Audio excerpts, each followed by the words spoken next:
Surrounded by. I am surrounded by. I'm often surrounded by. The entire system is surrounded by Freaking idiots. Surrounded by them. idiots. All right, now we up and running. The setup is done. Ladies and gentlemen, we are here today with somebody who you might know from, Orange is the New Black, The Breaks, but more importantly, Snowfall. My brother, Quincy Chad. What's going on? How you feeling, man? I'm feeling good, man. How you? I'm doing good. It's funny, when you first got here, we were talking about our we have never seen each other actually outside, other than the fucking Soho house. The gym, literally. And people have always told me about you. Julito was like, "Oh man, you got me, my man. bro, yeah." And I'm like, Shout "Oh out yeah." Julito, man. A lot of people always bring up your name, have nothing but good things to say, and so I'm That at the means gym. you're talking to the right people. There you go.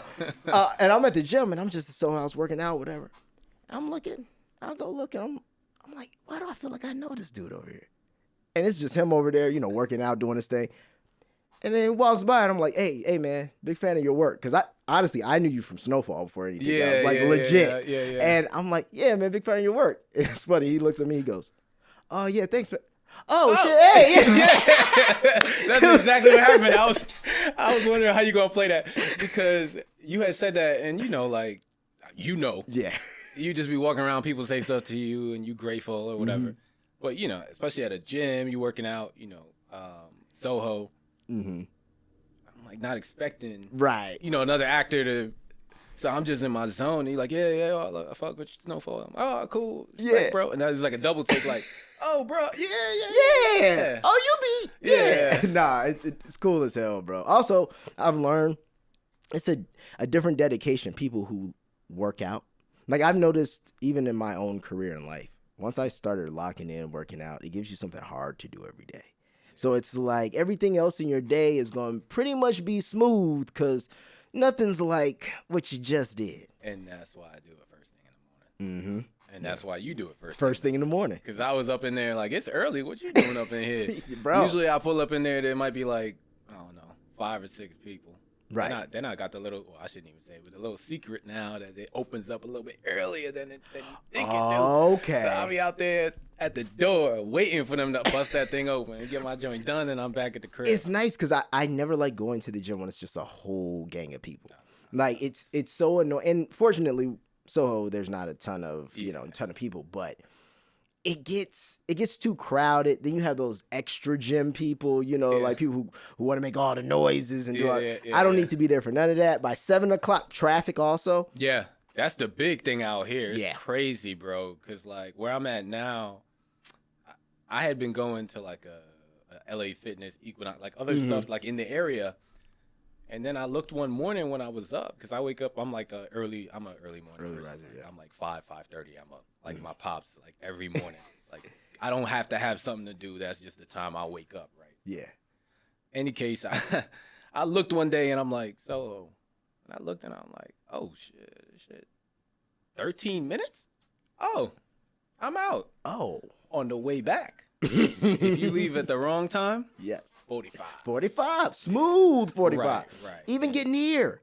Hollywood. Yeah. Bro, it's 45. It's 20 if I go first thing in the morning, 22 minutes. And that is like 17 minutes. Mm-hmm. And then 22 is if I get there around 7:30. It gets to 22. Yeah. Second thoughts when you pull it up on the Yeah. 9 o'clock, 10 o'clock. Oh no, it's I'm over. good. It's over. Nah, It's over. it's Yeah, over. that's 35, 40 at minimum. Yeah. But before we get into your story too, I wanted to talk about you're one of the third people I've met who understands the power of hot yoga. So Word. listen, I was telling you, so I got the hot 8, they gave me like $35 for the week. Yeah. The intro joint.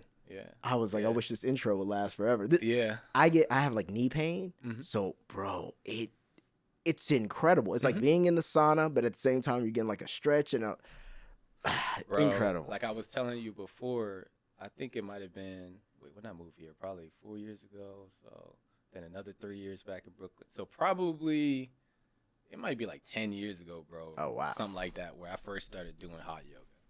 And like I was telling you, I was on 103rd between First and Second Ave in East Harlem, and the yoga spot was 125th and Lenox. I feel like, something like that. A little 20-minute bike ride with a yoga mat on your back. Go do an hour and a half of hot yoga. Ride back to the crib. Like, yeah, you feel cooked for the day. You've accomplished a lot. Dedication. That's real dedication. Because niggas don't want to get in their car and go do it. No, but you know what? I think a lot of my my dedication when it comes to like working out and the physical stuff comes from playing sports as like a young kid all the way through up. Because for me, a lot of my validation came from playing sports, right? I wasn't around the arts when I was young. I don't have actors in my family. Right. Everybody's 9 to 5, 8 to 6, whatever you want to call it. So I think when I first started, like that was not even a thought in my mind, like any of this stuff. Like I was going to practice. I had 2-a-days, all of that, 3-a-days for football, all of that kind of stuff. But now it's like, oh, I just got to work out once? No. Right. This is light And work. if I don't work out, I feel crazy. Mm-hmm. I have to like get that out early, get that kind of energy out of my body,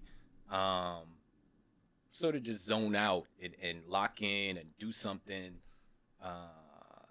to sort of, just achieve something early so that the rest of the day, like you said, becomes and it's for you. It's one of the few things that's absolutely. for you. Yeah. Anything else you're gonna do throughout the days might be for work, might be for, but that's like, this hour and a half, 2 hours, whatever, this for me. Yeah.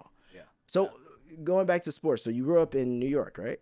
Well, okay, yeah. So I grew up. My parents from Trinidad, right? So they moved us to.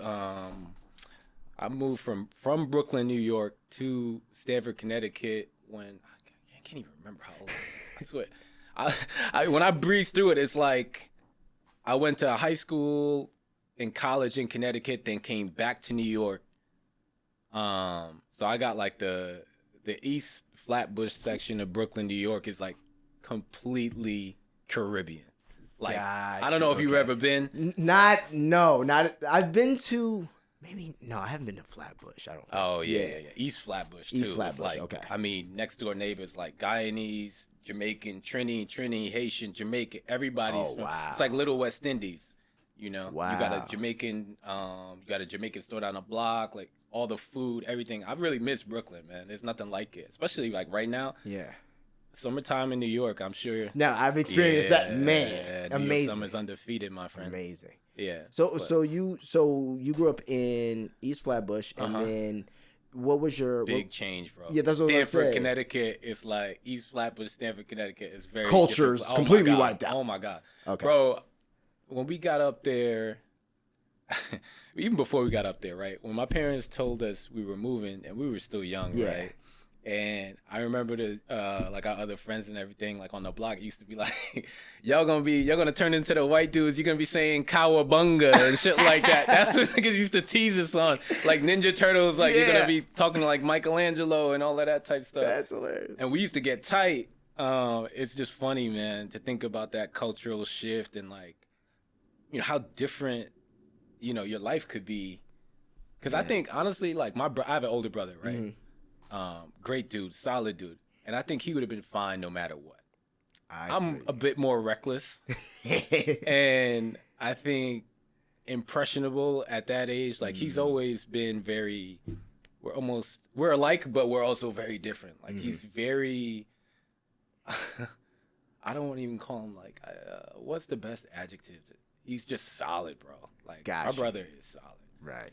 I'm up and down. We artists, man. Like we can't. That emotion got to come from somewhere, right? You know what I mean? Like I kind of like go up and down. It's just. But anyway, I think he would have been fine. Me, I kind of mess around a little bit, end up in some trouble. So I look at it as a good thing. And when they moved us up there, we still spent like, before I started playing football, like seriously, started taking it seriously, we would come back and do the summers in Brooklyn. Okay, gotcha. And stay at our grandmother's house. So gotcha. West Indian family, it's mad people staying at the grandmother's house. It's like 6, 7 cousins, everybody's up in there. The weekends, the cookouts in the backyard, You know, they used to have the soca parties in the backyard where we couldn't really go. We had to peek out the window and watch everybody partying. You know what I mean? That kind of thing. But then when we got up to Connecticut, it's like, yo, you one of two, maybe two black kids in the class. Mm-hmm. You know what I mean? That's like, it's just weird.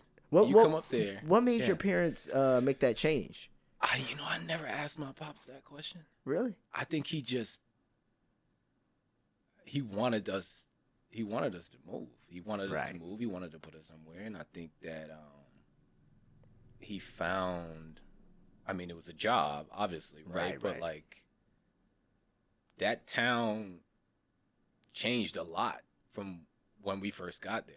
Oh, okay. Like, I don't know if you know the Metro North trains from New York, right? So Metro North train, you know, the Red Line, whatever, it goes from Harlem or 42nd Street, Grand Central, stops in Harlem, and then the express train, the first stop is Stanford. Like that just happened at one point. I don't know if he knew that, but it like changed the entire city because like people who didn't want to live in the city, that train is packed every morning now, like with people, and they don't even know what it was like before that. It was like the first stop to exposure. Right.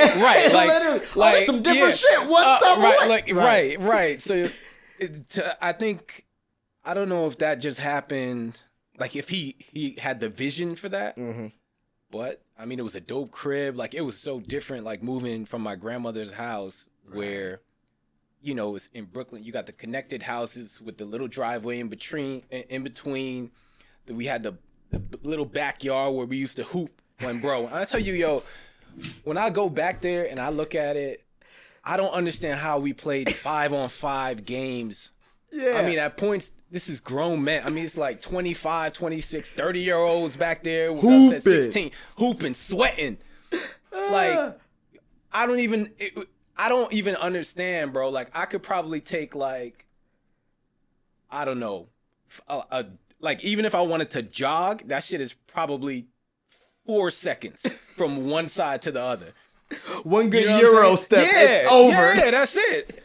So I don't even know how we did it when I look at it now. And like, that's funny. We went up to Connecticut, and now it's like, oh, we got this big ass like backyard thing. Right. Like, well, what the hell? Like, what do we do, kind of thing. But I think this is when I started to talk earlier about, you know, athletics being currency. Yeah, right. 100%. Because you move up there, you're the one black kid in the class, right? Like, assumptions are what they are, but like once you start playing, all right, we're gonna go hoop. And if you trash, that's very odd. Oh, that's very bad. You know what I'm saying? Oh, you came from New York and you can't play ball. Right. All of that type stuff. So, I think coming up there, it was a challenge for the both of us. And you go through, people went through way worse things in our history, in terms of racism and that type of stuff. But we definitely like had to sort of endure some of that type of stuff when you change the environment like that. And there were a couple things that's like, even like little funny shit. Like I remember we were on a bus and my brother had he had like a high top, right? Yeah. So we on the bus, right? Going to school in the morning, and one of the like little Italian shorties or whatever was like, "Oh, like I have a question. Like, you know, I love your haircut, but does your hair move in the shower?" And he's like, "What kind of? I don't even know what. What? What am I supposed to do with this? What do you do?" Now that's a light. Yeah. When in terms of like what could be going on, that's light. But then there are other things that happen that's way worse than that, right? Yeah. Like I remember, you know, you hang out with kids, and I think I was probably the youngest kid in my class when we were seniors or something like that. I like graduated like 16, 15, whatever. Oh, wow. Yeah, so I was in a car with a bunch of dudes or whatever. And this dude, you know, ran over. He had a girl he was dating that played him or whatever. Right. And as I'm in the car with a bunch of white dudes, just me. And just that me. always is Just me with my bubble coat. You know what I'm saying? My Timbs. Sitting in the back seat at 15, right? And dudes smoking trees, whatever. And he runs over this girl's driveway. I don't know what happened. Like he messed up her driveway, whatever. But then we get pulled over, and we in the car, right? And he had took all the weed. He thought he took all the weed, whatever that he had, right? Took all the weed and put it in his sock. So, and this is a white dude, right? Right. Everybody out the car, We out the car. I'm standing outside. And mind you, I've never smoked weed at this age. I've never drank anything at this age. I'm like the cleanest like baby, didn't do any. we stand outside and the cop's searching the car and he's like, y'all ain't gonna find shit out. Why y'all searching? And this is a white dude. Yeah. We don't do that. We just yes, officer. Yeah, exactly, right? I'm tripping. I'm like, why is this dude? Why you this even is pull crazy. me over? I know. Bro, he's doing all of that. And I'm like, damn, like this nigga's tripping. Like they were just smoking weed. Like, what are we doing? I'm standing there, cop search. Bingo, we got him. I'm like, what the fuck? That's never good. Right. You hit the bingo. I said, oh no, all right. So he comes around the front, he said, whose weed is this? And he starts separating everybody, right? He pulls me off to the side. Is this your weed? I'm like, nope. I ain't never seen, you know what I mean? And I'm confident because I know I've never even held it at that age. You know what I'm saying? Like, what are we talking about?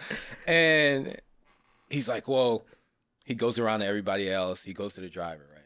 Mm-hmm. Anyways, long story short, the kid who is driving cops to it because it was his. Mm-hmm. Right? He cops to it.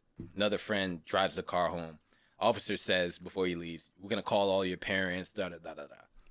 So now I get back home later than like whatever my curfew was. Right. And my pops is in the crib. And I get back, and I know you was just like, bruh. And back then, I think, 15 was I still,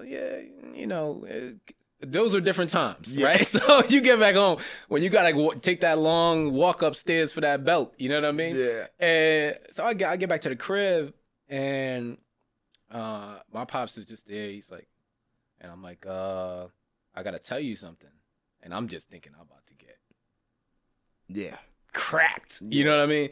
And he's like, I tell him everything that happened, whatever, and he's like, okay. He's like,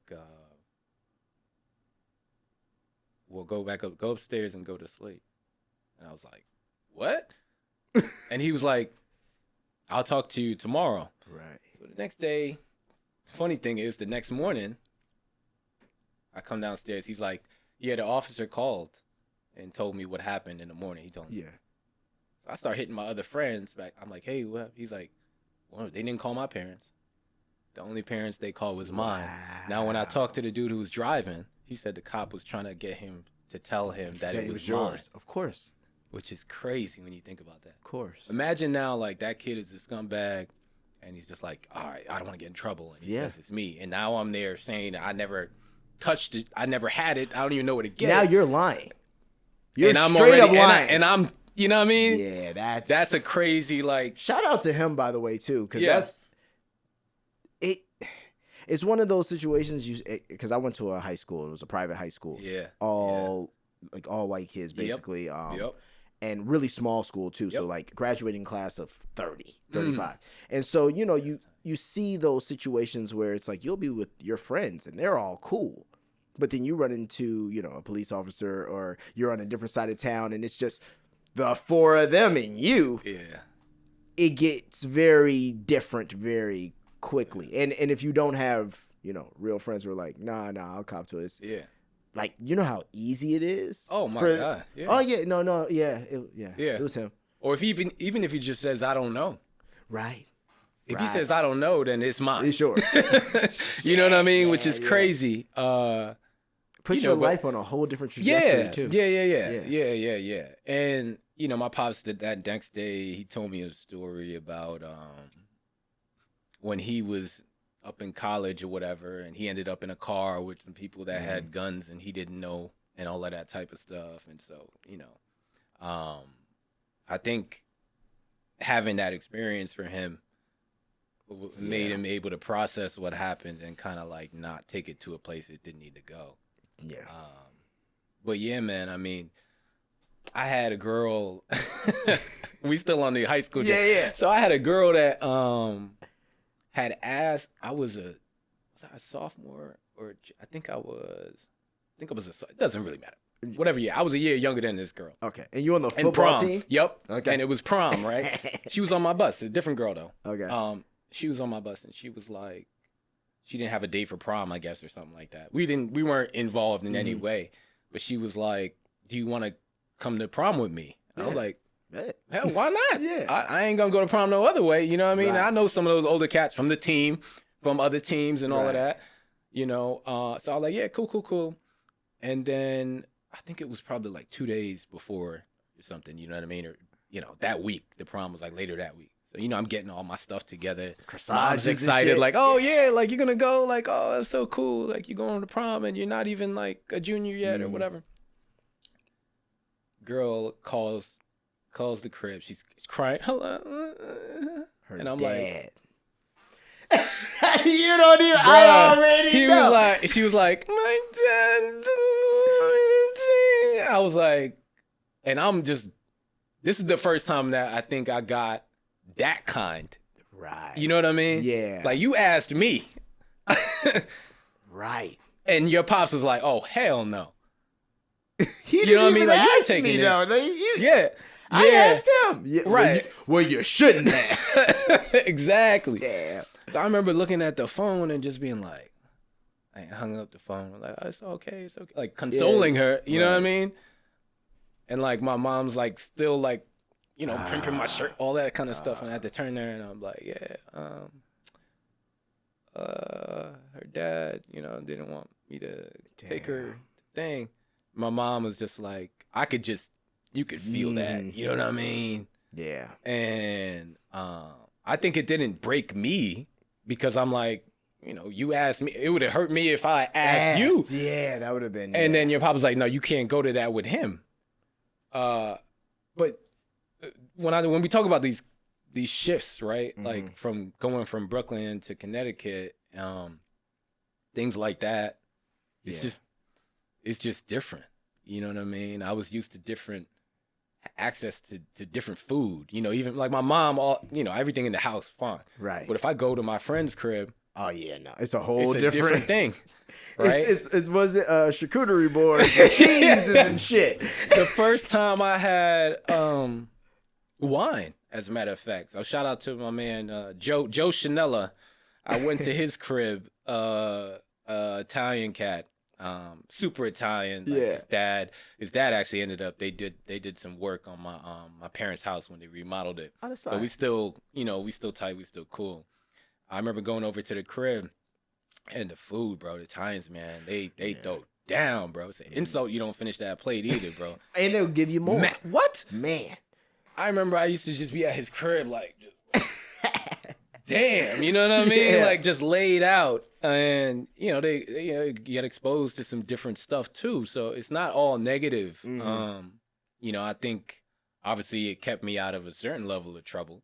Right. And it put me on a different path. And, like we talked about, these little things, you don't know how different your life would be if you didn't have that experience and all of that type of stuff. Like, I ended up going to Wesleyan University, which is like, really prestigious, College. tough to get into school because I went that way with, in terms of moving to Connecticut. So I can't really complain about too much. Yeah, because we compete. I've noticed even in a positive way, we compete with the people around us. So if the people around you, if their focus and their intention is in one place, you tend to pick that up, and that's why even I asked in the beginning, like, what made your parents just move? Because it seems like a thing that takes a lot of wherewithal, because we could be comfortable here. And it's different sense of comfortable, but Mm-hmm. like environment, we probably know way more people. You know what I mean? It's way easier to have people to watch the kids. We have a system here. Exactly. But we're gonna go outside of this system because I know that they could value from it. Yeah. And in the long run, even having those experiences and knowing what it's like, not being 30 years old, being like, oh, this is the first time I'm dealing with someone who's different than me. Right. Because there's people who deal with There's that. a lot of that. And And that's, yeah. And Or- I think we benefited from that for sure. Yeah. I know I have, being around different people. Even, like I was saying, like I graduated early. I had skipped a grade in New York and then graduated early when I was in Connecticut. Mhm. So I ended up going to prep school, boarding school. Okay. Now, when this came about, I thought I was being punished, right? Because all I think about boarding school is like you go there if you get in trouble. I didn't know anything. Right. Yeah. I didn't know anything that this was like a good thing to go there, right? So they first brought it up to me. Mind you, I'm 15 at the time, and now graduating high school. I did, like I'm saying, I didn't get in trouble, but like I didn't take my academics very seriously when we got up there to Connecticut. You know what I mean? I was more so, I was all about my athletics. I thought I was going to the league. Right. Like I was like, so I'm NFL nice. was your NFL or like, I thought about track. Like these are dreams I had when I was younger. Basketball, everything. Right. It was all athletics. That's all I cared about. Video games. That was it. That's it. You And know what I video mean? games of sports. Yeah, exactly. That's all it was. 2K Madden 2K, and 2K and Madden. Right. And I still play 2K, but that's a whole nother thing. So at that time, I think the move, I think I was inspired by challenges, and I felt like I had more challenges athletically than I did academically, if that makes sense. Okay. Because that's what the teachers would, when they do that parents-teacher conference thing, they would tell my parents, like, he could do anything he wants. He just doesn't, I don't know how to motivate him. Right. Because anytime I ask him, he knows the answer, but he just doesn't. He doesn't care. He doesn't apply himself. Oh, He yeah. doesn't. He's always talking. He's he's Sound not like paying me. attention. Right. Yeah. You know how that goes. Yeah. Right. Because you know what you want to be doing. Yeah. It's like I have a drive elsewhere. Yeah. and Like none of this matters to me. What? Yeah. Like I don't geometry, bro. What? Come on. Why do I need to know the kind? Was it the cosine yeah, and sine? cosine, sine, tangent, all of that. I'm just like. But if they gave me the things that did kind of intrigue me, I think early were like a little bit of literature. I think that was always kind of interesting to me. Right. Or like compelled to like write things, and so I think maybe that was part of the beginning of we like this language, like maybe that was the acting thing in the depths of the mind, right? Yeah. But I didn't have the confidence at that age. That's why when you tell me like you started at 5, I'm like, what? You started at 5? I lived a whole different life before I even thought about acting on anything, bro. But like you really like at 5, bro? Yeah. It was always playing with toys, bro. I'm what? Well, okay. So I'm racing down the block. We racing to the fence. and that's that. Yeah. No, see, my dad had the vision. So it was even my name being Maestro. That's my birth name. Oh wow! Yeah. So my dad was like, even when my mom was pregnant, I tell the story all the time. He was taking her down with him to go sign me up for piano lessons at this place downtown Chicago, and they're like, it's for toddlers and stuff. They're like, how old's your son? And my mom's standing next to him, pregnant. Like he was like. Oh, he had a plan. This is what we're doing. I wanna be able to build something so he can do XYZ. So it was music first.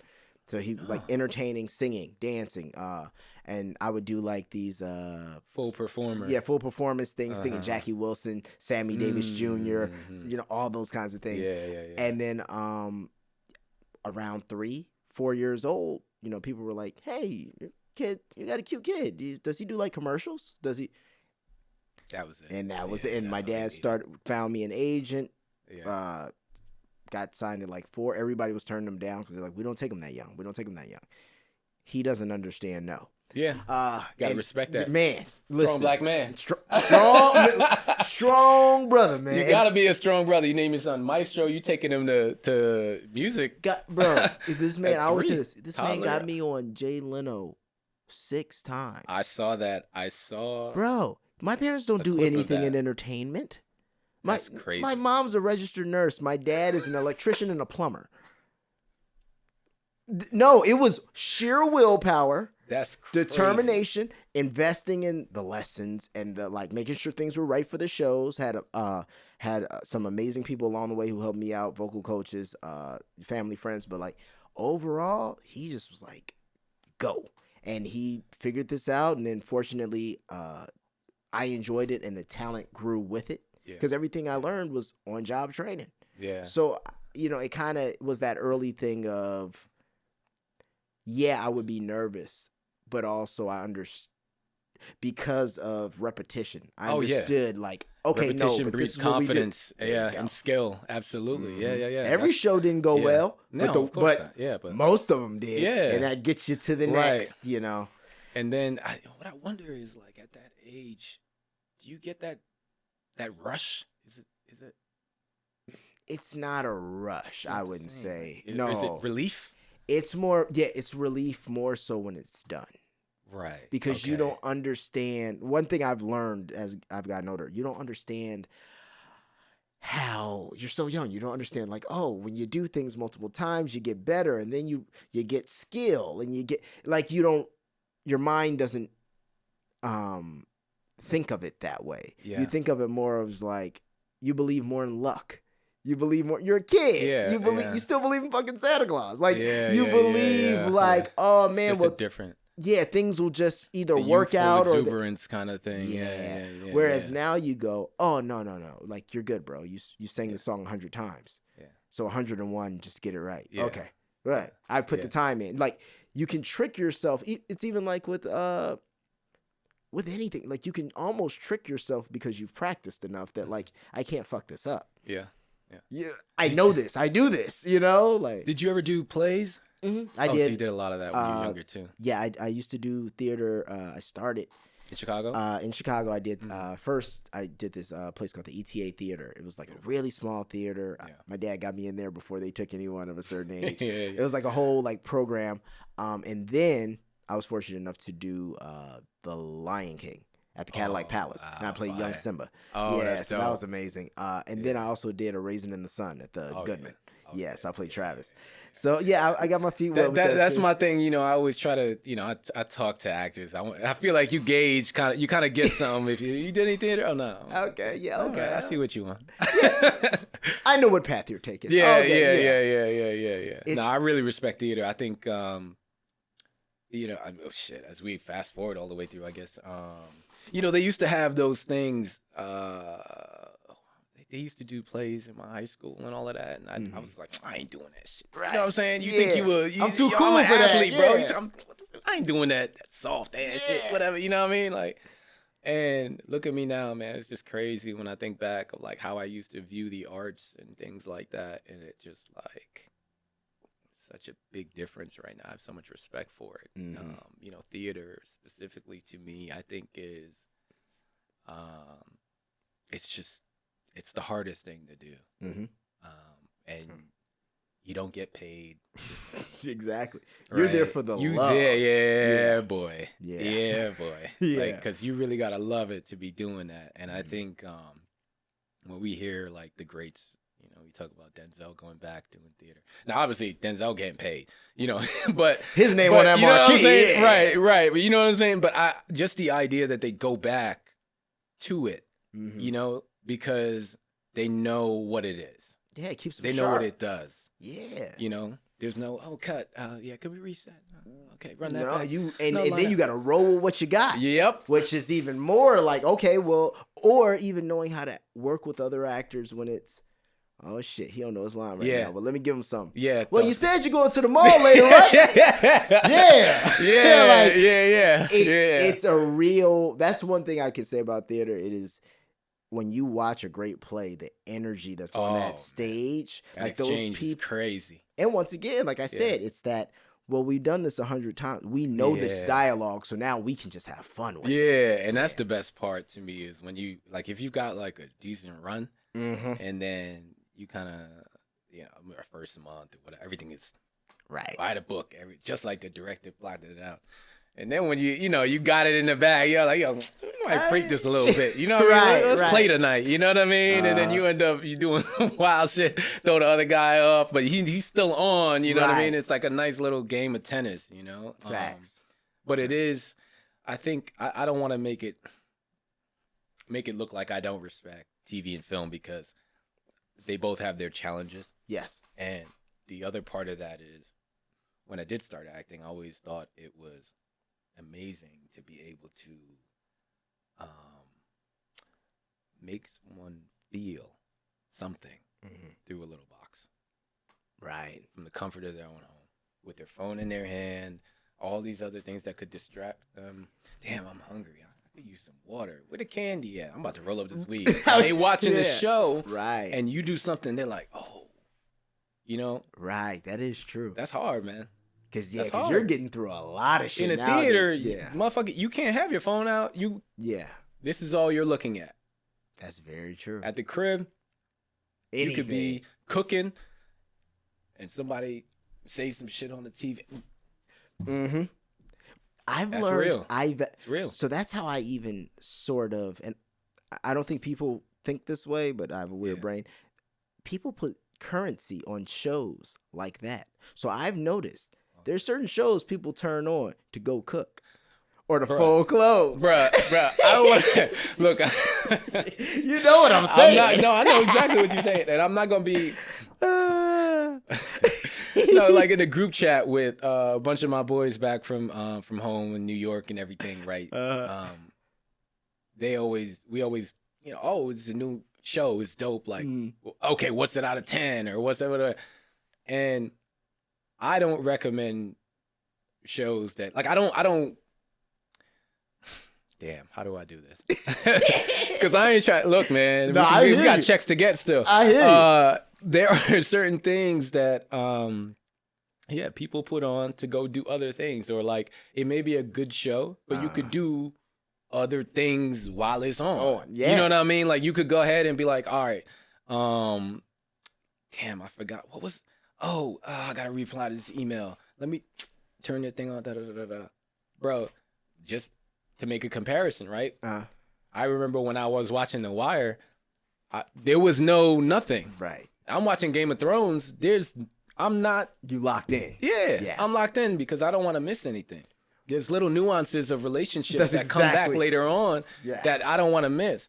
You put on some of these other things, and it's like, I could miss half the show, but I still know what's going on. Exactly what's going on. You know what I mean? There's nothing, and it's not that deep. They intentionally make it that way. Right, because they know most people aren't your general fan, you know what I mean? Who, once again, your general fan either hasn't seen The Wire or they get to it really late after 100 other people have told them to watch it. You know what I mean? Like, they don't watch certain kinds of shows because it takes too much nuance. They don't want that. They don't want that. Yeah, they don't want that. I want to you got to know what you're going in for. Exactly. Right. And I mean, I respect it all, right? Because it's all art at the same time. But for me,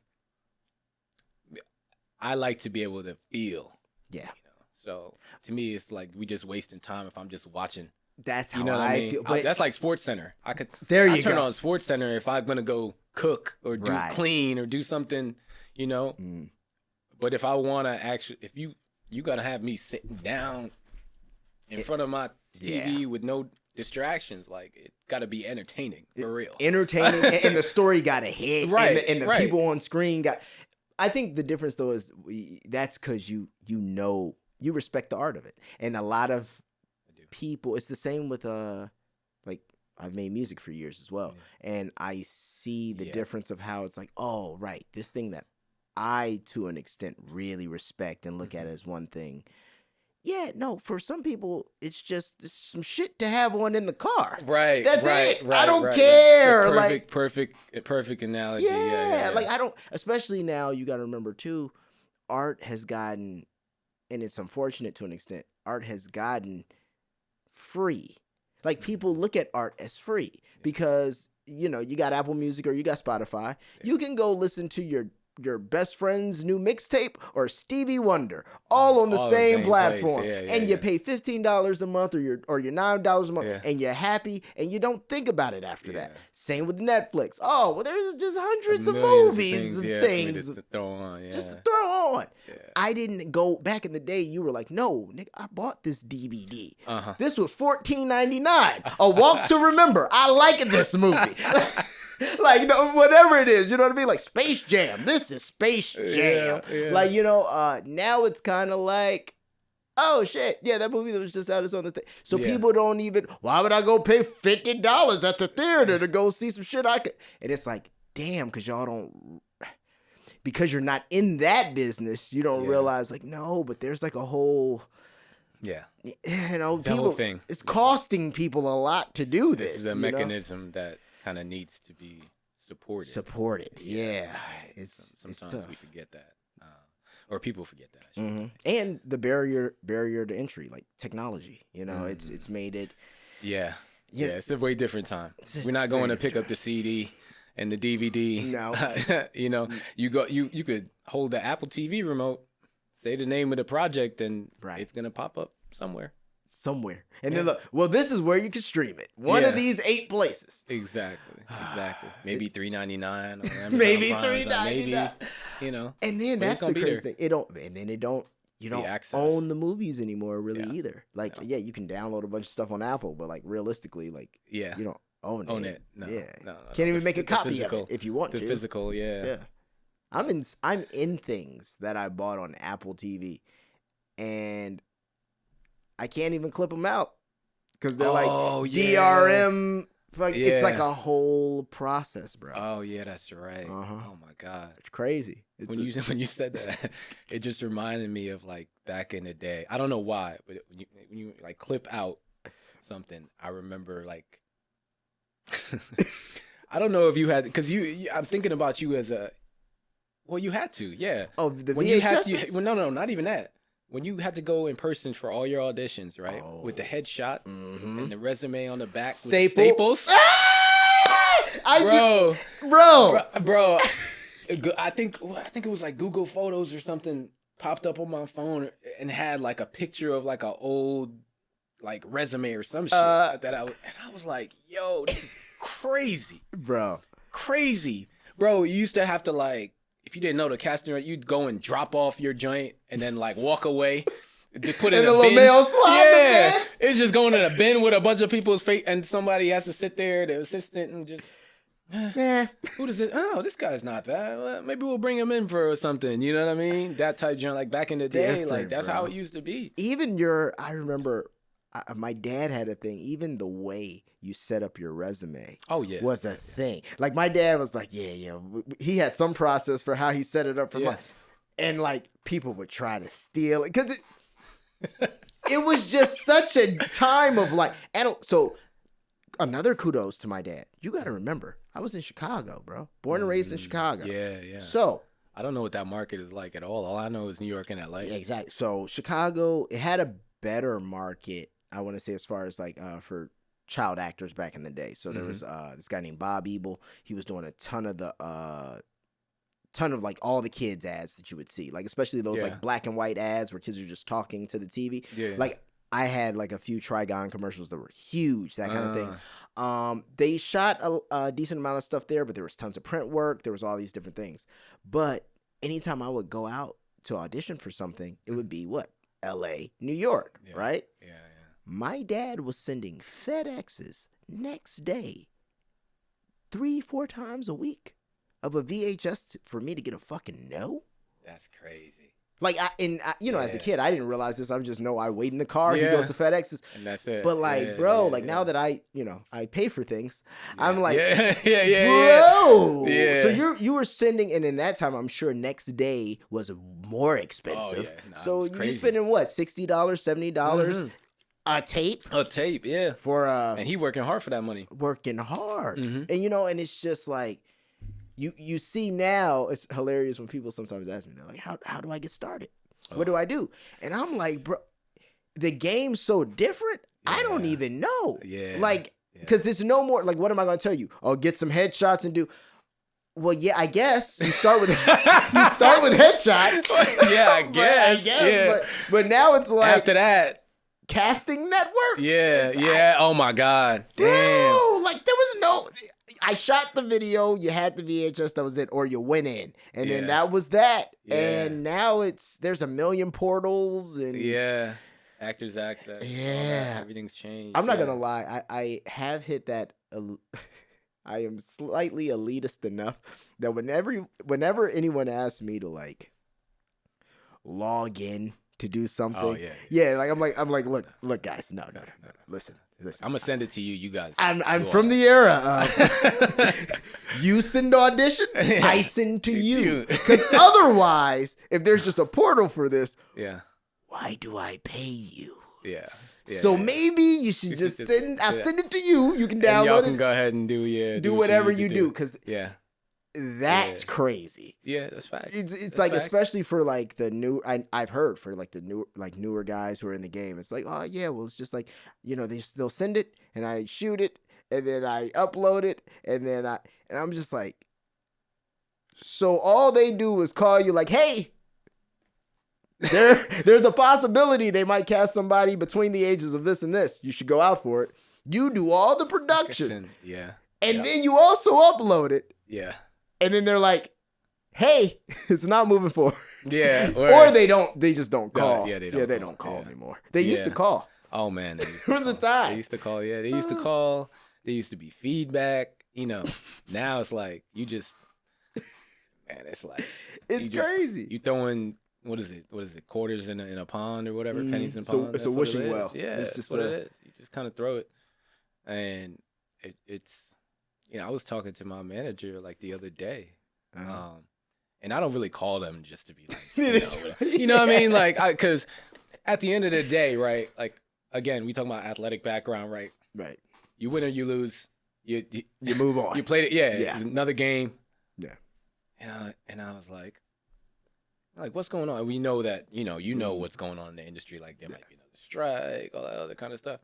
So it kind of like calmed down for like a couple of weeks as they prepare for that. But we were having a conversation and I was just thinking about how you used to get the feedback. But even the feedback to me, I didn't really take a lot of satisfaction from that because I'm like, Quincy, listen, I didn't get it. They're big. Listen, Quincy, they're big fans. Yeah. They're huge fans, and they said they loved your performance. Oh my God, they loved you. They loved you. They said it's not gonna go forward on this one. And you know what? The tough thing is too. It's tough for them.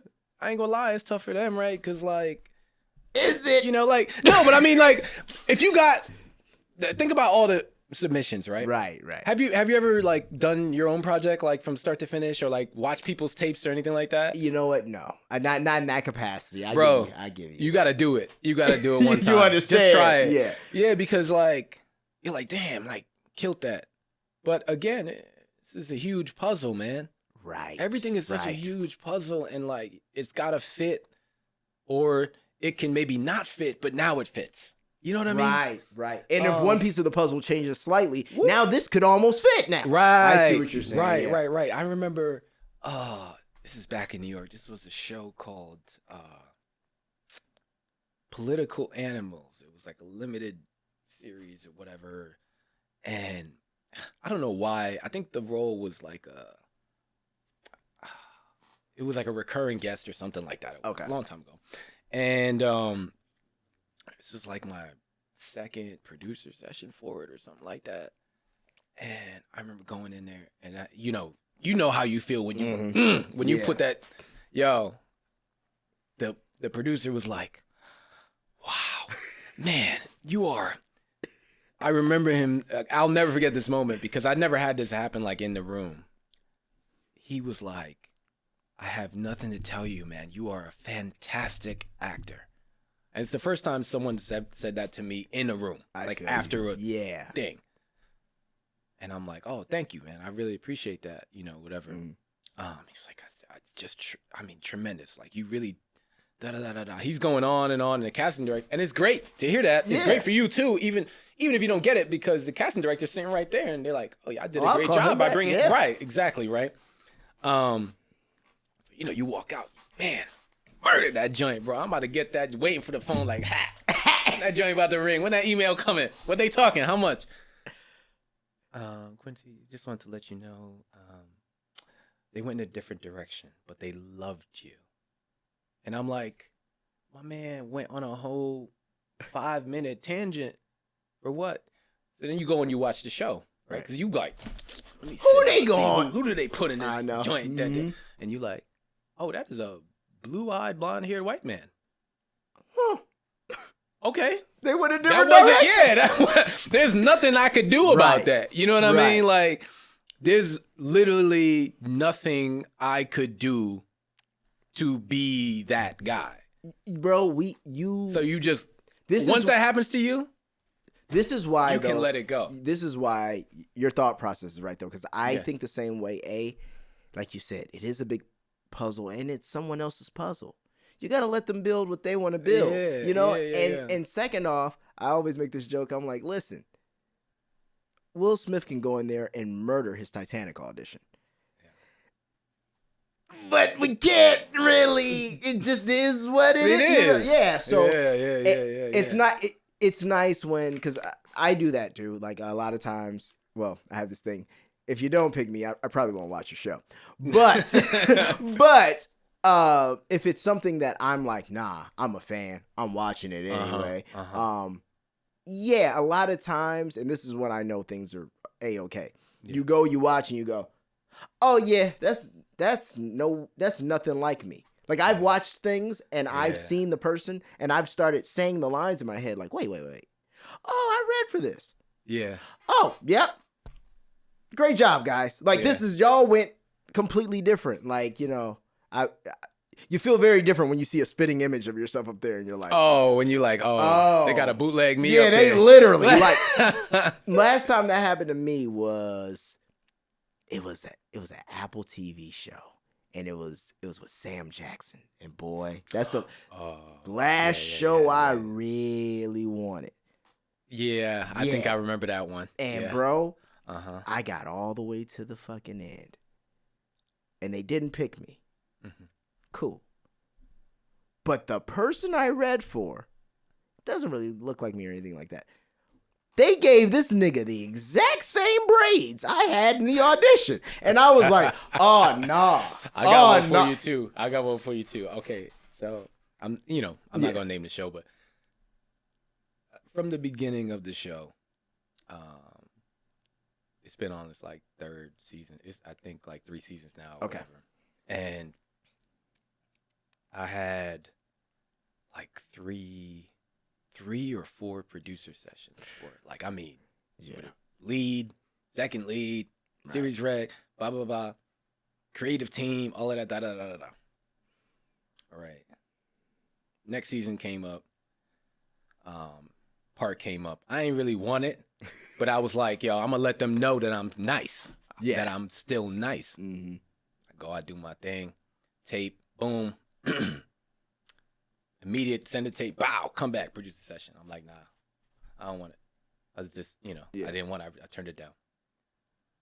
Tell me why when they shot, like the actual scene, the first scene of the character, he's wearing the jacket that I had on in my audition. The exact jacket. I was like, oh, okay, I see what y'all on. Yeah. Okay. No, but I mean, again, like we talk about these no's and the puzzles, and even for me, turning that down, like I think you gotta have your no's. If you don't have any no's, then you have no power. 100%. You gotta have some power in this game because we already given up way too much in general. Yeah, you know what I mean. Mm-hmm. Here's this thing. Okay, go ahead, bust your ass on it. Go set it up in your crib, tape it, send it off. And if you just yes in everything.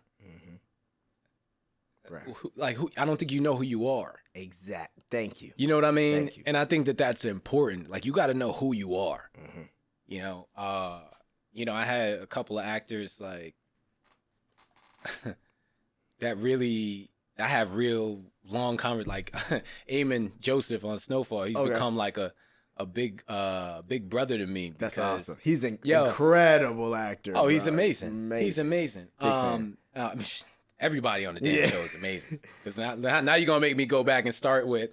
I was in Brooklyn, doing another show, working on the show, pre-pandemic, and Snowfall had come out, and we had the same group chat I was talking about earlier.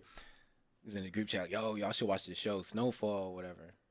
And I'm like, you talking about this? One of my boys talking about is good. He don't know no acting. Yeah, what you talking about? You don't know. You talking about. I go and I watch the show eventually, and I'm like, oh, this is one of them ones. Yes. I was like, these brothers and sisters on this joint, they acting for real. For real. Nah, they acting. And I'm watching from afar, like, damn, like I want to get on that.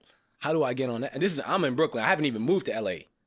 Wow. This is one of the shows that it's like me watching I wasn't an actor yet when I had seen The Wire. Maybe I was always an actor, but I didn't know I was. Right. I knew that I appreciated it on an extremely high level.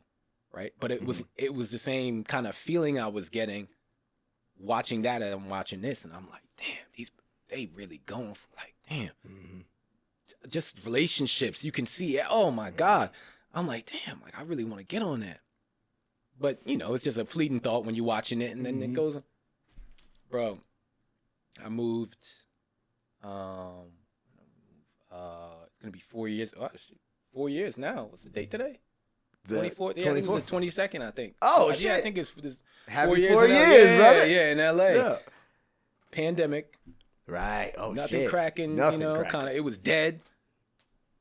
Got a Snowfall audition. I said, I gotta come with it now. I can't, you know what I mean? Yeah. Like they ain't messing around on this. I gotta really tap in.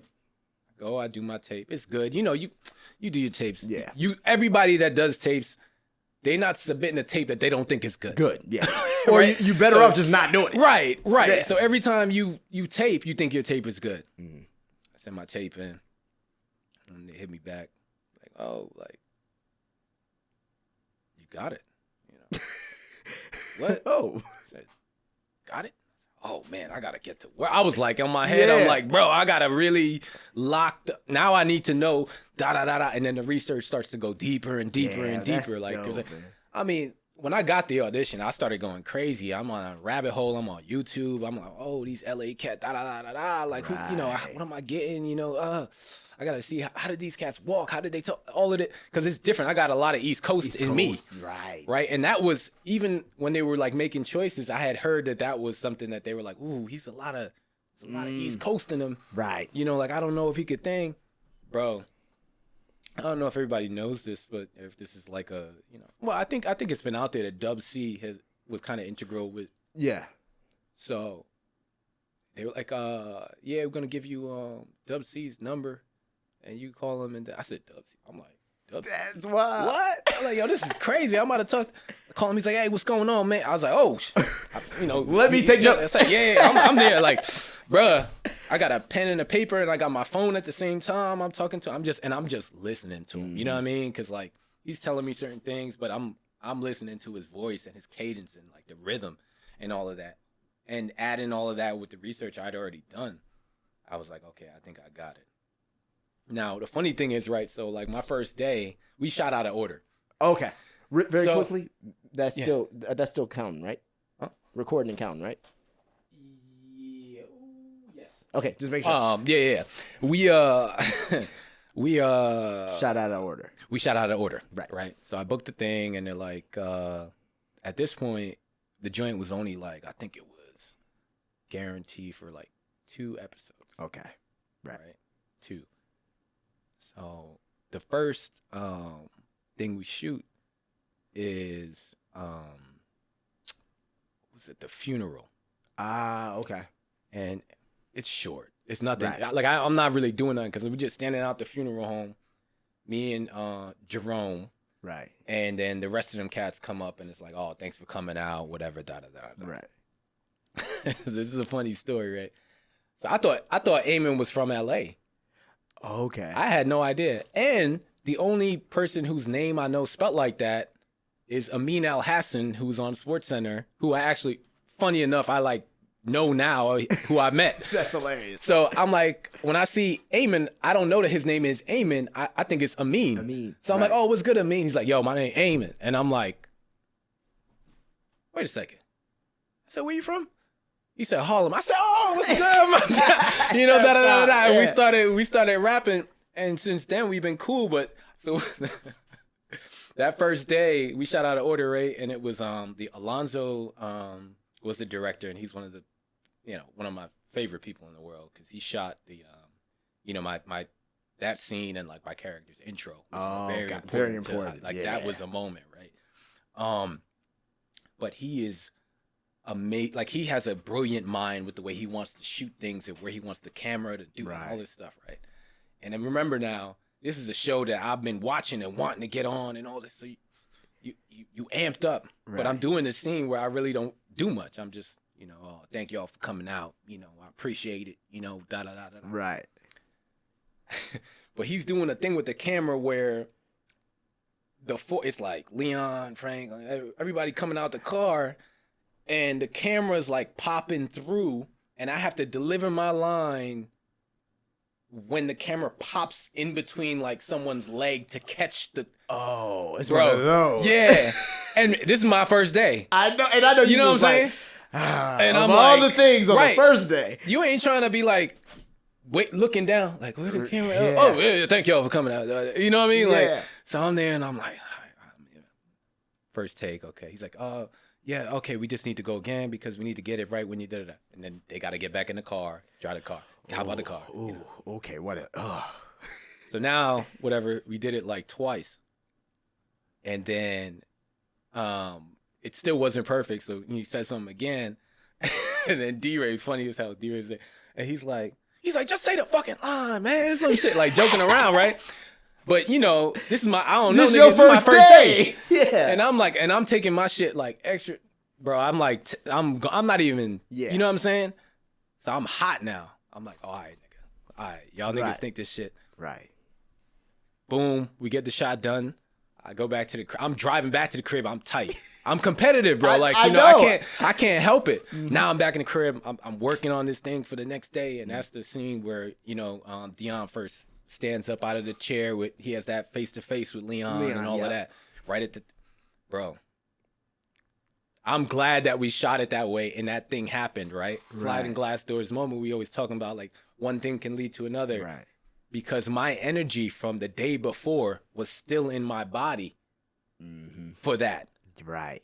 And what I think, maybe these are people that aren't actors or like want to be actors or just starting out, you got to be able to harness the energy that you have at the moment too. Like, you can't just go in and thinking, I'm about to do this and da-da-da-da-da. Yeah. What's in your body at that time, if you're scared or something, channel that shit into whatever you're doing at that moment. Mm-hmm. Now, it doesn't mean like you got to be shivering when I'm not talking about physical, but I'm just saying what's in your body, don't try to like push it down. Let it come out and see what happens. That creates that nuance. Right. That creates that, because you can be angry and a tad fearful as well. Yeah, and that plays way better than just straight up, I'm mad. I'm mad. Exactly, right? So having the contained, heat in that from that whole day, bro, that had me, I was so mad, bro, because I was, it was so funny. You get on there and you want to do so well, and then you're doing this freaking technical thing, and that's sometimes the things that we don't like about doing TV and film, right? We go back to theater, none of that, bro, like your blocking is your blocking, and but at the same time, like if you're not exactly on a mark, cat's got to adjust. It's not stop, we doing it again. You know what I'm saying? So in that moment, it kind of fueled the next day. And I just remember being like so in that zone at that moment that was beautiful, man. That's amazing. Yeah. That competitive spirit, though, is the best. Because I know that feeling when you're like, because you're half mad at the situation, you half mad at yourself, but the channeling, that's the most, because some people get that and their heads out the game. And that's and that's a problem. You know what I mean? Opposed to going, it's fuel. Same with motherfuckers hating. It's the same idea. That's how I've always looked at it. I'm like, okay, if you are hating or you're a person who's not, cool. I can either shut down and you win, or I can keep doing what I'm doing and just use that as fuel. Right, exactly. And I think that can help anybody in anything that they're doing, right? Like that, you got to be able to control your energy and harness it in a way that it helps you. Don't let your energy be controlled by another individual, number one, right? And then if you do get riled up, sad, mad, whatever it is you got going on, like channel that. Right. Try to find a way to filter it so it comes out and it works for you. Like not just to get it out. Yeah. But in a way that it works for you, that it helps you. Right? I never thought about that because I never really thought about, like when you just said that, it made me realize too. It's like, oh, right. We all have these energies we get from different things and you don't know exactly. Yeah. Somebody will get something out of you to make you misuse something that is specifically supposed to be used a certain way for you. Yeah. But now you're trying to use it. Maybe you're even arguing, trying to use, maybe their arguments are their energy. Yeah. Maybe that's not your energy. Right. But now you trying to combat that. It's fucking up. Yeah. It just never looked at it from that perspective. That is. Yeah. It's like some Professor X shit. You know what I mean? Exactly. Like really, when you think about it, right? Like why are we letting people, I forgot who told me this or where I heard it. Maybe I read it somewhere. Just never let another man control your emotions. Yeah. If you can do that, then life is a lot easier. Because that's where all the problems come from. Yeah, that's age and wisdom right there. Because when I was younger, like you could. Fuck you. Yeah, it's like easy. You know what I mean? It's easy to set me off. Yeah. That trigger. We all got that kind of thing, and I still have a little bit of it, but it's not like what it was. I think now you learn how to sort of harness it. It's like you're just like, I'll take that. Right. And what's not worth your time. No. Certain things for you're what? I don't. That environment comes with. It's even like when we were talking about going out, and it's like, right. That's why we're at the gym though so early. Yeah. Because if I don't go out and I don't get drunk, right, I wake up earlier. Right. I go to the gym. I feel you get shit better. done. You get shit done. Right. That's the thing. And you look. Don't get me wrong. I could still be out. Right. But for what's the occasion? What's the occasion? Because there used to be a time where out is just out. Like, oh, what's going on? Like I'm going. I gotta go somewhere. Yeah. I gotta go somewhere. Like no, you don't. You don't have to go anywhere, bro. You really don't at all. Like I know, but it's also I think people are different, right? Like some people need to go out. They need to. I think for us, when I say us, I mean actors and maybe just us here. Right. Right. Like. You don't have a job that you go to every day that you that you don't like, or maybe you're displeased with your position or whatever. You have to deal with coworkers you don't like and people that you don't have that, right? Right. We're lucky enough to be touched by God in a way that we're allowed to create art. Right. That's what we get to do. Right. You know what I mean? So like, even if you're working all week, even if it's just auditions, right? You're still creating art. You're creating a character. You're doing this beautiful work. Right. Yeah, literally. While somebody else, and this is why I admire people who have jobs that they don't like. It's a lot of people doing stuff that they don't like to do every day. They hate it. Yeah. But they still go every day, typing away at that computer, reading that report, running those numbers. You know what I mean? Sacrificing. Yeah. And so when they're like, oh, I got to blow off steam. I need a drink. I'm like, what? I don't need a drink. I'm good. Like, but that's why. So, and what you're building is for you. Right. I feel like that's the number one thing. Even I always say that I'm like, that's why even starting something like this. So, hey, I don't mind putting in all this shit ton of work, but I don't mind putting it in because, it's for the company of Maestro. Yeah. So, I'll give 8 hours to that. Right. It's different when you're giving your best 8 hours to a faceless thing that don't really care about you or your dreams, or you don't want to be there to begin with. You know what I mean? Like, you want to make music, but you're at Amazon, but you're like, fuck it, I gotta do what I gotta do. You know? Exactly. So you might want to drink. Right. And that's why I can't fault them. I get it. Yeah. But when it's put to me like, damn, man, I ain't seen you out and da da da da da, and I'm like, what? For what? Right. Mm-hmm. You paying me for something? Like, because it You know costs what I when I mean? go out. yeah, The money like, goes what am there I when I go doing? out. I'm just going out for what? Like, nah. I gotta wake up. I'm about to go to the gym. I'm about to be maestro in the gym at 6 a.m. Bro. Exactly, Like, I'm yeah. good. Like, I don't need to. feel you, bro. I don't need to be out. Because when you do go out now, it's different than when you're 20 and you go out. When you're 20 and you go out, you waking up. Bounce right Oh, back. what? We could hit a brunch. We could drink again. We can hit the What's gym up, Ted? at 6. Yeah, Let's go. What's good? Nah. That whole next day. Yeah, your head Oh, hurt. bro, you you- feel slow. The most I'll go to Cooked. the gym is to hit the sauna. Oh, and yeah. then yeah. I'd be like, I need the let's go. cardio. That's what I'll do. Maybe it's a Peloton or something. Whatever it is, bro. I Whatever just it need to is. sweat, bro. Like I need Yeah. that shit out of my Toxins. body. Yeah, get Ah. out of here. That's hot yoga. Yeah. That's the time to hit that. See, but that's tough. Though. That'll If you kill do that you. after a Yeah. night drink, I've never done it, and I've thought about it, and I was like, this probably is hell. and you go to Hot 8, you said? Yeah, Hot 8, Yeah, yeah. Hot 8. That one, yeah, that's tough. Especially when they do the Sculpt? The the sculpt weights? is crazy. Yeah, it's and crazy. Then, hot power fusion is I crazy don't too. think I've done that one. So high power fusion is either high power or hot power, but I think it's hot It's the hottest Oh, really? that they do. Like, so it's Yeah. the hottest room, and then it's a whole lot of stretches, and then it's like that 26 and 2. But they do it's The just like 26, a yeah. regimen Yeah, of. yeah. But man, that shit gets Yeah, yeah, the yeah. eucalyptus towels because With the lavender that they give you at the end. bro, I was like, okay, this is different. But well, I didn't get to ask you. Yeah. When did the switch happen from sports to? So I'm assuming you did sports all through high school and I went college. to college. I all the way through high school, and high school was football, basketball, track, and I was supposed to do all three when I got to college, but I only played football. Like it was the first season. This nigga Bo So once Jackson I was over done, here. bro, I was like, yo,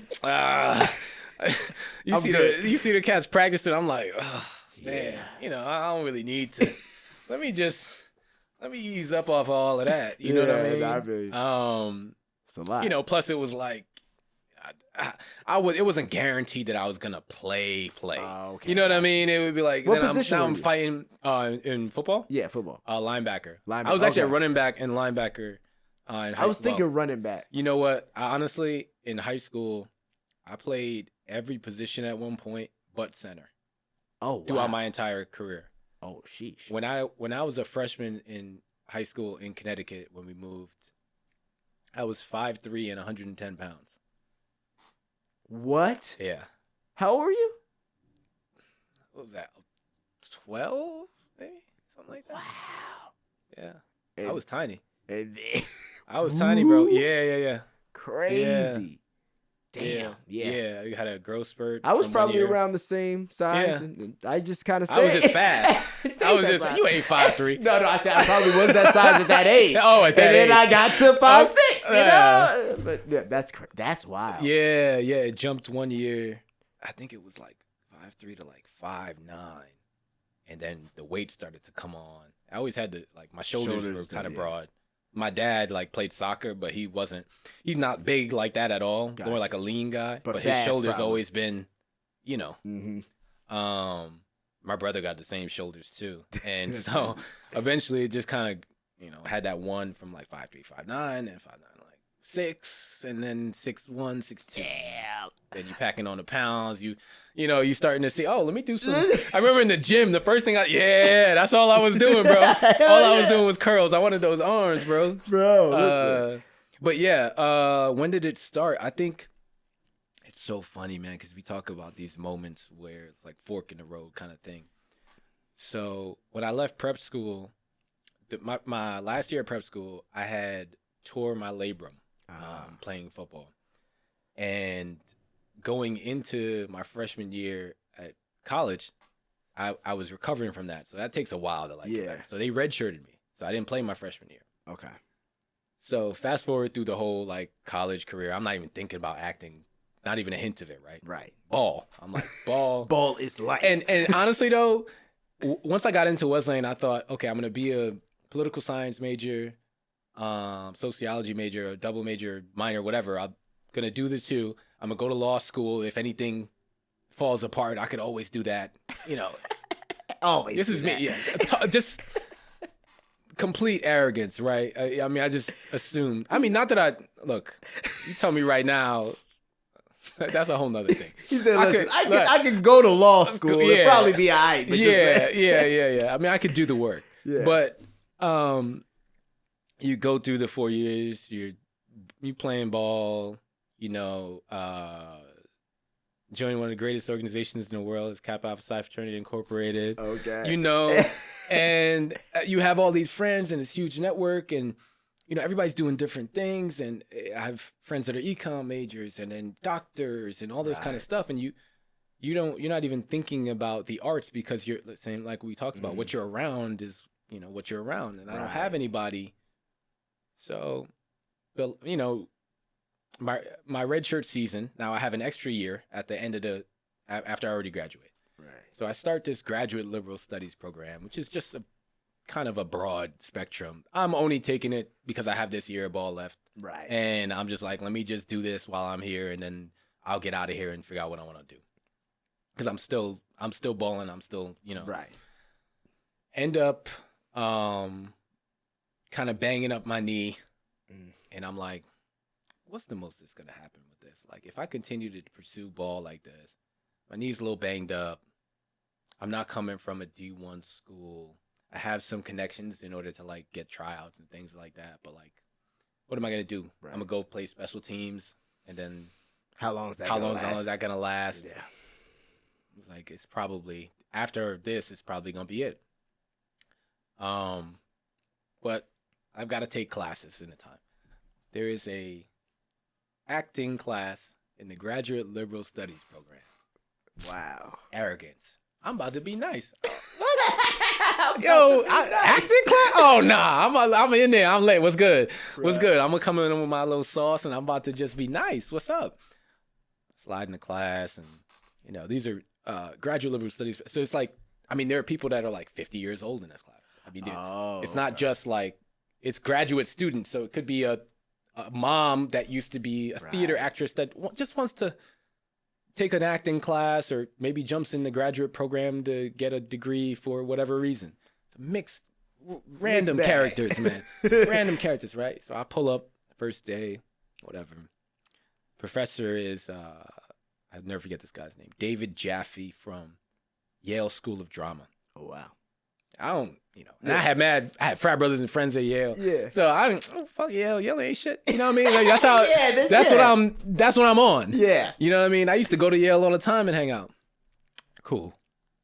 Man's like, okay, we're going to do this little exercise, whatever. So we had a little fun, you know, thing. He's like, the next thing I'm picking, hands us all stuff to like work on for the next class, right? Next class, I ain't do shit. I ain't work on it at all. I pull up. Yeah. I basically get up there and read. Right? No choices, nothing. No choices. I feel, you know, and I feel kind of naked up there because, you know, when you don't do the work, it shows. And I, before I got up there, people were getting up there and they killing it. I'm like, damn. I'm like, I hope you don't get to me. I hope you don't get to me this class. You know what I mean? Like, oh yeah, I'm looking at them. I'm like, I might be able to skate off real quick. And next time I get up there and I completely I'm trash. Right. Trash. And he was like, so how do you think that went? And I was like, it wasn't good.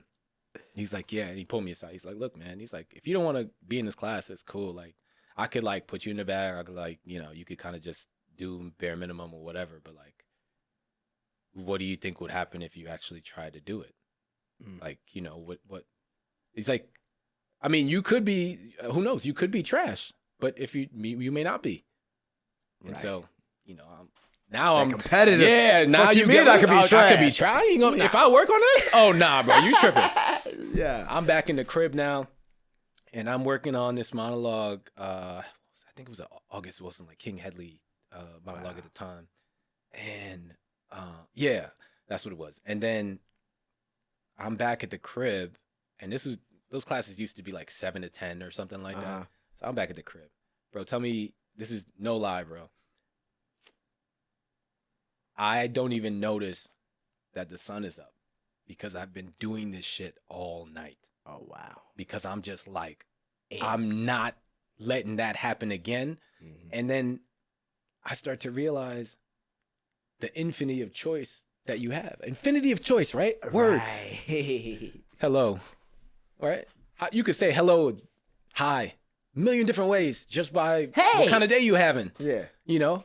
Do you like this motherfucker? But you gotta say hi. Like, what kind of hi? You know what I mean? Hey. And now I've got a whole monologue. So many, yeah. It's like, what's that? A beautiful mind.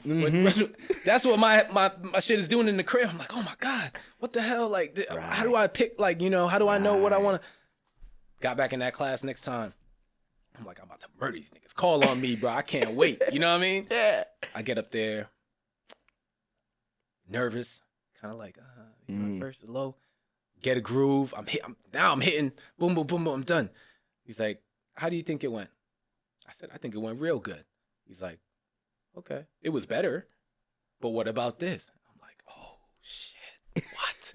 What about this and that and that? And Unlock you just it. skipped right over that. You didn't. Right. What was that connected to? Like, why? Do you know why he's? And I'm like, right. So now I got to go back again, and now I'm hooked. Right? You like locked in. You like, yo, I love this. I haven't had this feeling since probably something athletic, you know. Yeah. And funny enough, right? So graduate, leave, move back to New York. I'm working a job because I was always really into fashion, right? Okay. And so I started working for this company called Lord & Taylor. Yeah. Lord & Taylor, yeah. Yeah, right. I was working in the operations office. Hoping to maybe become like a planner, buyer, and then maybe like start my own brand, like all kinds of, just get into fashion any way I could to kind of be in the right spaces. And I'm doing this job and I'm like, yo, I miss that shit, bro. Wow. Like there's nothing, I don't love this. You know what I mean? Mm-hmm. Now I start searching. I'm working a 9 to 5, 8 to 6, whatever it is. Yeah. I'm searching like, damn, where can I take a class or something? Whatever. Like, how do you even do this? Right? Right. Like, how do I do that? I don't know anyone that's doing it. So how do I do this? I'm like, all right, I think I'm probably at that time, I was probably like, what, 25, something like that. Okay. And, I'm looking for classes, whatever. So I end up finding a class taught by these guys that were at New York Film Academy, but they had their own, audition class or scene study class, whatever. I'm like, all right, like just trying to figure it out, fumbling around class with a bunch of other people in New York who I can't even remember all of them right now. I don't know if they're all acting right now, but, wish the best for all of those people. Right. You come across so many different characters, like people doing all kinds of stuff, jobs, whatever. Right. So you just taking class, meeting people, a short film project. Yeah. Mm-hmm. All right, doing whatever you can in the time that you have off from your job. And then I took, I went back to Connecticut because I was, at the time I was like dating someone, right? And then this is the fork in the road, right? Right. Said I really want to do this acting thing, whatever. And there was a thing called Actor Fest. Oh, okay. That was in New York. Wow. It's like I don't even know like what an expo or something. Yeah. Okay. Where it's just bunch of tables and people, you going around meeting people, different schools, right? Whatever. And I said I was going to do this. And I had gone out the night before. I drank. Hammered. Yeah. Was laid up in the bed. Looking at. And I'm like, Actor Fest. I'm like, I gotta go to this Actor Fest. Yeah. I can't mess. Take the train back into the city. Same Metro North that we was talking about earlier. Right. Train back in the city. Boom, boom, boom. Met this dude, Rich Devaney. He's like, oh, we can help you get your reel together. I got this company called Film Farms with this other guy, whatever. And we do classes, whatever. So now, we shooting little stuff for the reel. I started talking to people like, how do you get a resume together? Because I don't have anything. Right. I think I made all that shit up. Every freaking film, whatever was on that thing was made up, bro. Short film, you've never heard of it. Yeah, you've never heard of it. Brown Table. I played, Jim. You know what I'm saying? Executive produced by, Johnny Drinking Water. Right? Like that was what was on my resume at the beginning, That's bro. amazing. Just hustling. You know what I mean? Like hustling. And then you end up doing one short film, whatever, another short film. And then one day a manager came to our class to watch some audition sides. Right. and I had something from like Law and Order or something like that. And the thing about me, I think, which I didn't know that at the time, was that like I was like a gamer. So like if you come into a regular class, like, and I'm, it's like just like I was in high school in class. If I don't feel challenged, I don't feel something that's kind of like, you might get that. Yeah. Right. Like, so I'm in class and I didn't notice until afterwards, like people were worried about how I was going to perform when the manager was there. Like they were like, oh, like, I mean, I hope he like, does something because he just be chilling. Oh. Wow. But I didn't notice, right? Yeah. But they told me manager's coming. I said, all right, boom.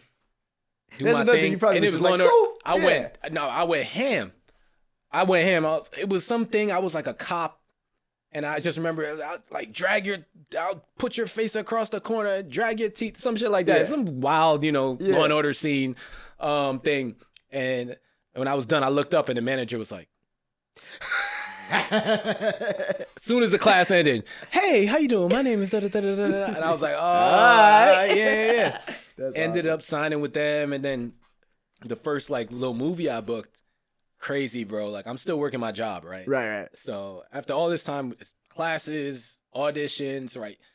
You're leaving your 9 to 5 with a bag to go to wherever it is to audition. Go change in the bathroom, audition, change back in the bathroom, go back to work like nothing happened, right? This is the life that I'm living all over the city, whatever. Shit. And I booked this little film. What's it called? Theo. And it was like Dakota Johnson. And I forgot who else was it. It was some crazy shit about this Eskimo or whatever that comes to save the environment in the city. Some random shit. God. Where was this taking place? New York? Yeah, it's in New York. Okay. Yeah, this is in New York, bro. It's crazy. So this little part that I get in this thing, right? We end up, the shooting location is around the corner from my job, bro. Oh, nah. So I call out sick. I tell her, I'm not feeling real well, and it's 2 days. I'm like, cool. I see the location. I'm like, God damn. I'm like, what the fuck? We shooting on just a street. I was going to bro. say, and they got Not you interior, outside. Yeah, a street. I'm like, yo, imagine somebody just walked by, like, my boss walked by getting lunch. You know what I mean? So I'm there nervous and shit, whatever. We shoot the 2 days. I get off clean, whatever. They call me after the night. Hey, could you come back tomorrow? We need to add a day. I'm like, I gotta call out again? 3 days in a row? This is amazing, but and like, fuck. I'm sick. Yeah, like I'm sick. So I'm calling like, oh yeah. I have so many choices with this role of sick. It's just tough, like I don't want to get anybody sick and da-da-da. Like, oh, okay. But you only have one more day to take. All right, cool. Boom, done. Whatever. We finished film. No problem. Nobody sees me. Nothing like that. Whatever. But it just came to a point where after that, like, you book a role, you got to call out, you got to do. And then even the auditions became an audition to get to the audition because it's like you have to think, you got to pack the right, whatever the fuck you're putting on. You got to find a way to get out of the job for an hour and a half, because now this is back in the time everybody's in person. You walk in there, you got a bunch of clones of you and whatever clones of the other choice they got for the role. And that's so that. Like the blonde hair, blue eyed white man, and then a bunch of you, 10 of me. You know what I mean? Side shaved a little bit, little hair up top. Yeah. Everybody's just sitting there in the same thing, right? Yeah. And so you get there and you go out, you do your thing, but it becomes too stressful, right? Because you're worrying about the how am I getting there? How am I getting out of work? How am I? You can't focus the on what you're there boss, for. And I gotta get back. I gotta get back. You get in there. Oh, they running behind. Come on, bro. Like, can I slide in? You mind if I cut? Because I gotta get back. And you can't. It takes away from there's no room for anomalies. There's no room for, you know what? Maybe I should just pick a different shirt because this is the shirt I brought to work. I have no time to go home. I feel you. Or I want to go over these lines a little bit more. Well, how well can I do this while I'm sitting on the train waiting for no. Exactly. Yeah. So you're going through all of that, and then it has to come to a point where you're just like, you know what? I'm about to just take this leap, bro, and I'm out of here. And I remember telling my boss, I put the 2 weeks in. I was like, they knew that I kind of wanted to do it because it had trickled out later, like kind of like towards the end. He just gave me a promotion too, and I hadn't told anybody. I told some people, like, you know, a person who would cover for me, like when I left and stuff like that. They knew I was doing it, but then I just got a promotion or whatever, and I put in my 2 weeks, and he was like, I think I got another gig, like, I don't know, it was like a fucking maybe like 3 days later or some shit like that, and I was like, I actually need to. He's like, just go, just go, like just go, like, you know what I mean? What's the 2 weeks gonna, the extra whatever days, like, just go ahead and go do your thing, and like that was it. Like Respect. After that, that was it cool. just kind of like, you know, kind of just push forward. The first gig I had though, like not acting but not acting, was I was doing stand-in / reader work for this show called Are We There Yet on TBS. Yeah, okay, yeah. They shot that in Stanford, where my parents were. That's... So I used to go up. I used to leave. Was I living in the time? I was living in Harlem at the time. Okay. I would go up to Metro North, take that train, first stop, boom, get off, walk over to the little studio they had for that. Terry Crews, Essence Atkins, all that. So I used to read like Ice Cube. If he wasn't there, which he never was, like during the week to do walkthroughs and all of that, I would sit at the table with all these actors and producers and whatever, read whatever little bit parts that were, you know, not cast yet or whatever. Or Ice Cube, or like they would have athletes sometimes that were supposed to come, like Deon Sanders or whatever. You read in that role, you read in Snoop, whatever. To see how it sounds for them. Then they do the walkthrough, and you're doing the walkthroughs and all that. So I learned a lot from that, right? You watching pros shoot a show, and they're shooting it like bang, bang, bang, right? So then after that, I think I had ended up getting a little role on an episode of that, and then the ball just, you know, kind of starts rolling, right? And then, you know, by that time I'm hooked. I'm completely hooked. You know. Yeah, and you can just hear, like, you're doing the work. Like, right. you got in you got in the right rooms, and you took advantage of when you were in them. Because even something like that, like, that's an ideal to be doing the table reads and because even every once in a while, I'm sure you still every once in a while will get this, somebody will call and be like, hey, we got this project, we don't know what it's gonna be, but you can come do the table read. Yeah. And it'll sometimes be with like, oh shit, this is a great room to be in regardless, you know. Bro. And yeah, to be able to do that early, that's clutch. And that's a perfect thing to bring up, because like now I look back at the career that I'm having, and you do all these, you know, big shows, and I'm trying to figure out how I want to put this, because we talk about how the theater, the connection, the energy, the feeling, and you're not gonna get that kind of energy on every show. Snowfall, different level, right? I'm gonna get that energy that, you know, everybody's working, you know, top. Some people, other shows, people are just, it's a machine. We want to get in, get out. All right, phoning it in. Boom. Yeah. And you do it, and it's fine, you know. But the grassroots of it, like when I think about, like I just did, not just did, but we a short film that I just did. Actually, congratulations to you, because you have one going to ABFF too. Yes, sir. I just saw that the other day. Vigilante. Right, yeah. Congratulations. Thank you so much, man. So I got a film called Once Upon a Dime that is going there as well. It's in the HBO Short Congratulations, Film Award brother. case. Yeah. So I was talking to another actor about this, and this is before I had shot it. Okay. And they're like, you know, they look at your IMDb, and oh, you done this, and you coming off Snowfall. Why you doing this fucking short, bro? I'm like, what do you mean? Like, I read the script. It's beautiful. It's a beautiful script. It's written by a Black woman. It's her first time directing. I think I could help to make this thing be amazing. Yeah. I love the art, bro. Like, you know what I mean? Yeah. I still love the shit, so I can't act Hollywood now, like, oh, nah, that's beneath me, and you know what I mean, that type of thing, because there's a certain feeling you get when you read something and it connects to you. Yeah. And that's what happened when I got the script. I was like, oh, this is dope. man, we about to see what we could do with this, Right. right? You go and you do it. I didn't know it was gonna get into AVF. Like, Bro, you know what I'm same saying? with the Like- one I did. I did it off the love of my homie who's directing it, Wes Armstrong, and my homie Cleo Yeah. Thomas is also in it. Yeah. We've never actually had like we used to go on tours and shit with Bow Wow back in the day together, but we didn't actually. We've never actually been on camera together. Yeah. So this was our opportunity to do that. So I'm like, hell yeah, like. I want to support the home team and do some shit. And then you see the things that come from it because once again, it's something that you were supposed to be a part of anyway. You know what I mean? Like it's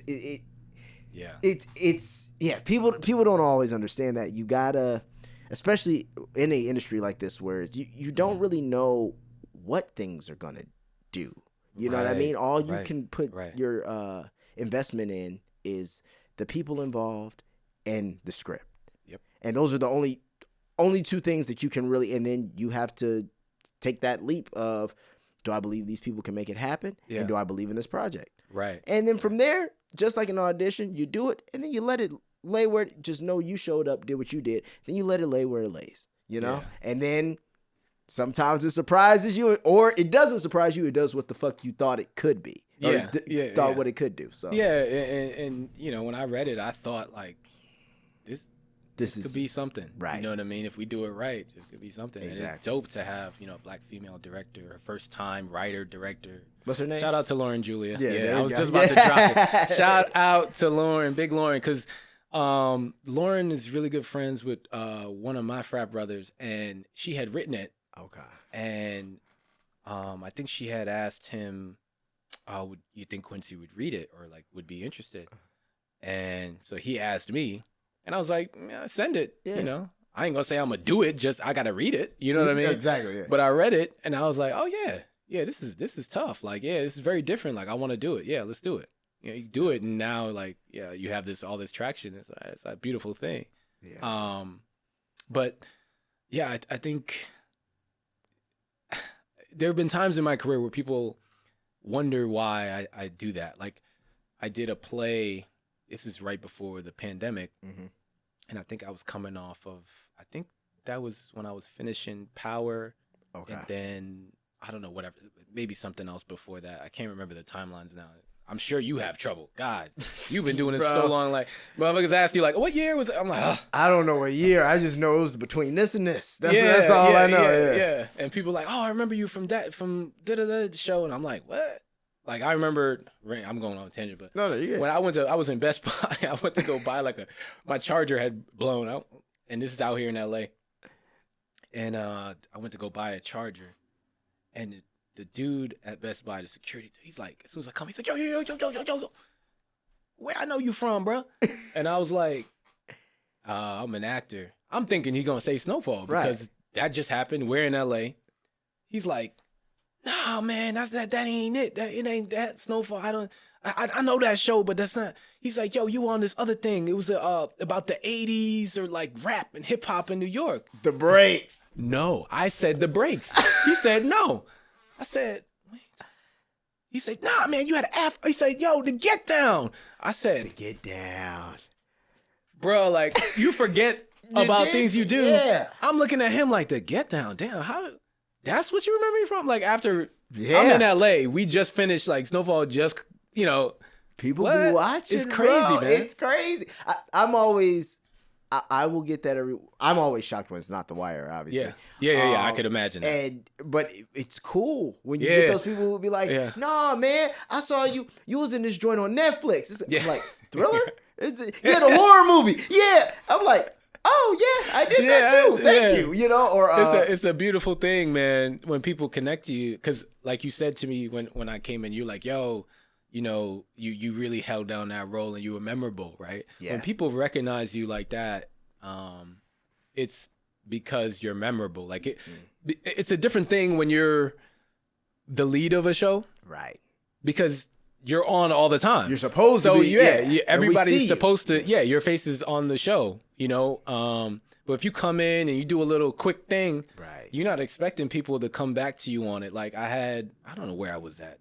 Oh, we were watching a fight, the Garcia Haney fight. Oh, Haney Fat. Okay. And I met up with Eamon, And we watching him fight, and I'm meeting him there. He's got people there where I'm meeting him. Right. This chick goes, "Hey, I know you from and I'm sitting here like aiming and sitting right there, like obviously, course. yeah, right. She's like, "No, you was on SWATs." I said, "Oh, SWAT." I know she the said one swats episode, yeah, too. she did with a Added T, that S. strong T, Swats. and I'm like, damn, like one episode of like random you know what I mean, like She said, what? I was folding my Yeah, clothes yeah. and I heard something. Like, you I recognize said, me from that? Like, sometimes Bruh. it's a beautiful thing to be like recognized for that work and that Mm-hmm. level because it has the visibility. But like this is what I was talking about before, right? We're all talking about going into things and we don't know what it's going to turn out to be and what kind of experience it's going to be for you and all of that. I went and did a play coming off of doing whatever, big stuff that everybody watches in New York. And I did this play in Pittsburgh, One Night in Miami. And they made a film off of it afterwards. Hell yeah, right? yeah. And I was auditioning for the film too, right? So I had just gotten the role of Jim Brown in the play. Wow. And then they were casting, and then casting had me come in, had me do Jim Brown. And then I had been hearing, you got people. Yeah. So you hearing like, yo, they offered it to somebody. Yeah, They gonna offer it to right. somebody. And then they had me read for Muhammad Ali. And I'm like, if he's playing Jim Brown, they're not going to give me Muhammad Ali. So like, why am I even doing this? But you do it, and you push, right? Anyway, I decide after not getting the movie to do the play. It's one of the best experiences I had in my life. Wow. All black cast, black director, Mm. Pittsburgh, Pennsylvania. And we just vibing the whole time. Like, Right. all these different personalities. I get to play one of my heroes, as playing football growing up. Right. Jim Brown is, you a running back? What? You a black man, Facts. running back, and you get to play Jim Brown? Like, what? Sign me up, bro. I'm in. Yeah. Yeah, so going and doing that was like, I'll never forget that experience and that relationship that all of us had for the rest of my career. Right. And it fulfills me just as much as doing a Snowfall. Mm-hmm. And I think for people outside of it that aren't artists, they don't really understand Right. that. So like when I go and I do the short film that's really touching and dope and deals with, being displaced in LA as an artist, you know what I mean? Yeah. It's close to it's home. a lot of people, Yeah. a lot of people go through that. So when you do these other things that aren't what you consider to be the highest level, it's not on TV, it's not like on my Netflix, it's not, they're like, damn, why you gonna go and do that? Like, bruh, that for me is like, I guess right now you talking about Denzel going back and doing plays and these other artists going back to the root of it. It's like that, it feeds you in a different way. And, man. and man. if you don't do it, you can't completely grasp that. Yeah. And sometimes the high level stuff is that. Mm-hmm. Sometimes you do a wire. Sometimes you do. Every Snowfall. once in- sometimes you do. I think It's that comes. I think that's one of those things too. It comes with time because another thing people don't realize is as you go up, like 9 times out of 10, the most popular thing, like we're fucking fortunate. The most popular thing that I feel like we're probably both known for, bro, Snowfall was the only other show or only recent show I've sat and gone, oh shit, nah, like this is. Like when people have that discussion or no, I'd be like, no, new shows, Snowfall can be in that discussion because that shit's good, and everybody on that show is doing their thing. But I will say it's rare.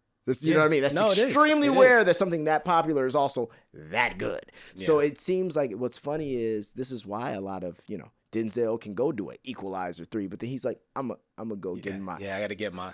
This is something different. You know what I mean? And I gotta feed that. You know what I'm saying? Yeah. And once again, it's.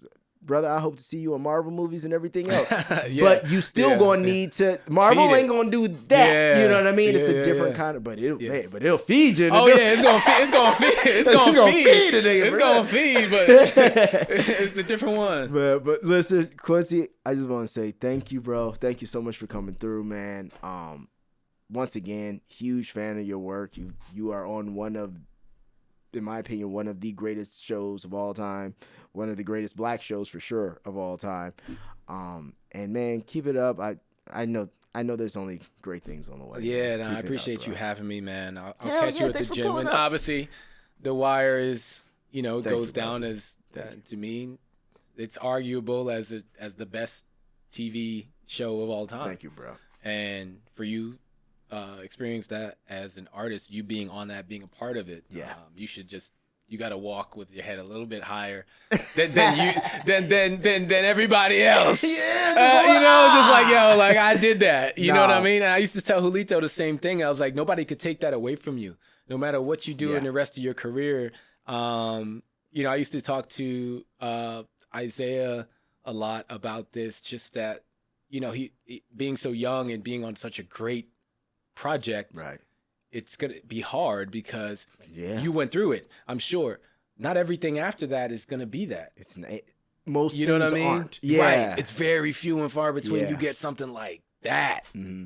That is my thought process since that has been, I now just play a game of, in my mind, what fulfills me is touching all different pockets. So you got to remember, since super young, started acting, right? Had my own television show on UPN back in the day. I had fucking, I've done things like The Lion King, the theater production and stuff like that. I've done The Wire, and then also done things like Fear the Walking Dead. You know what I mean? Like, I've worked with Don Cheadle on House of Lies. Yeah. Like, it's almost like, now don't get me wrong, I could have done one project and maybe probably more money, but it's the cool part of, I've had music that I've made in movies, like, so it's more for me now, I get the thrill out of just touching every piece of it.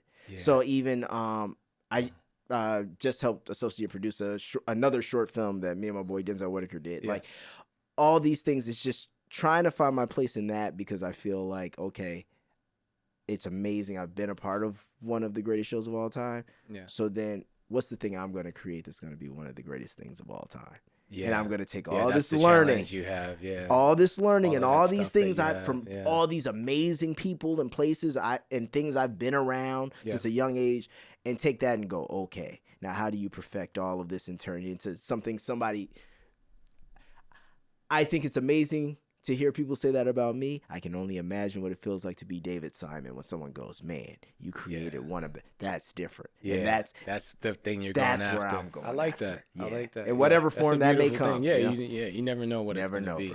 Bro. And that's the whole thing about this journey, right? It's one foot in front of the other. You don't know what's coming next. No, but I'm going to keep walking. I'm going to keep walking. But you're ready, right? Yeah, it's so funny because I'm sitting here and I was like, what are we going to do this weekend? I had thought about, let me go back to New York. Memorial Day weekend. It's about to be lit. Right. Bro, I got 2 auditions. One last night, one this morning. When I look at my phone, I'm sure it's going to be another one. Because you know how it goes. Mm-hmm. Whenever you think you're about to do something. When it rains and pours. Yeah, they coming. Every time. But listen, take that. We ain't complaining. Thing. Not at all. Not right now. It's better than that phone not ringing. I know. Trust. But man, thank you again. Thank you, brother. I appreciate it, man. We out. Peace. Later.